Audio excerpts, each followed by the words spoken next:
Hi everyone, সবাইকে আমার চ্যানেলে স্বাগত জানাচ্ছি। এইগুলো কি বলো তো, এগুলো হচ্ছে মেথি শাক। আর এই মেথি শাকের গুণাগুণ সম্পর্কে তো তোমরা সবাই জানো। তো বিভিন্ন রকমের সবজি, যেমন দেখো সিম, বড়ি, গাজর, আলু, বেগুন সব কিছু দিয়ে আজকে মেথি শাকের চচ্চড়ি করে তোমাদেরকে দেখাবো। বিশ্বাস করো, এটা খেতে ভীষণই টেস্টি আর একদম হেলদিও বটে। তো বেশি কথা না বলে চলে যাচ্ছি রান্নার দিকে। তো প্রথমে কড়াইতে সরিষার তেল দিতে হবে 2 চামচ মতো। তাতে বড়িগুলোকে ভেঙে দিয়ে ভেজে নিতে হবে। বিশেষ করে যে কোনো শাক রান্নায় যদি বড়ি ভেঙে দেওয়া হয় তাহলে কিন্তু সেটার স্বাদ আর একটু বেশি হয়ে যায়। তো যাই হোক, বড়িগুলো আমার ভাজা হয়ে গেল। এবার আমি যে সবজিগুলো কেটে রেখেছিলাম, এখানে আলু, বেগুন, শিম, গাজর, এগুলো আমি হালকা লবণ আর একটু হলুদের গুঁড়ো দিয়ে ভেজে নেব। এই শাকটাকে এমনিও রান্না করা যায়, কিন্তু সবজিগুলো যদি অ্যাড করা যায় তাহলে কিন্তু খেতে আর একটু বেশি ভালো লাগে। তার জন্য আমি এখানে ঘরে যা সবজি ছিল সবই অ্যাড করে দিলাম। আর এই যে দেখো, শাকটাকে ভালো করে ধুয়ে একদম ছোট ছোট করে কেটে নেওয়া হয়েছে। তারপর সেই কড়াইতেই সরিষার তেল দিয়ে জিরা ফোড়ন, পেঁয়াজ কুচি, আর এই যে দেখো এটা হচ্ছে রসুন আর কাঁচা লঙ্কাকে থেতো করে দিয়ে দিলাম। এরপর একটু হলুদ গুঁড়ো দিয়ে ভালো করে এটাকে ফ্রাই করে নিতে হবে। আর এই রকম যখন লাল লাল হয়ে আসবে তখন আমি কেটে রাখা শাকগুলো দিয়ে দেব।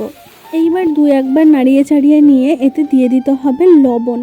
শাকে লবণ খুব একটা বেশি লাগে না, তো লবণ দেওয়ার সময় একটু সাবধান হয়ে লবণটা দিও। তারপরে ওই যে ফার্স্টে বড়ি আর সবজিগুলো ভেজে রেখেছিলাম ওইগুলো অ্যাড করে দিলাম। এইবার সবগুলোকে একদম ভালোভাবে মিক্স করে নেব।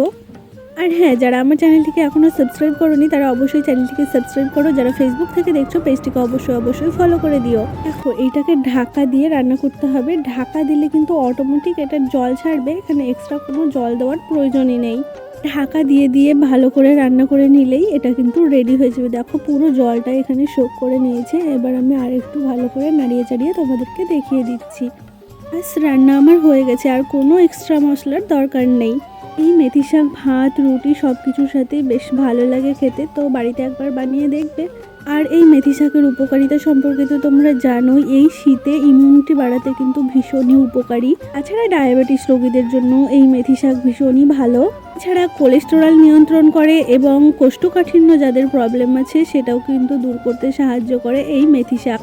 এই যে দেখো, আমি একটুও জল দিইনি, একদম ঢাকা দিয়ে দিয়ে রান্না করেছি। তাতে খুব সুন্দরভাবেই এটা সেদ্ধ হয়ে গেছে, প্লাস ফ্রাইও করে নিলাম। তো ভিডিওটি কেমন লাগলো অবশ্যই কমেন্ট করে জানিও। আর ভিডিও ভালো লাগলে অবশ্যই একটা লাইক করে দিও, শেয়ার করে দিও।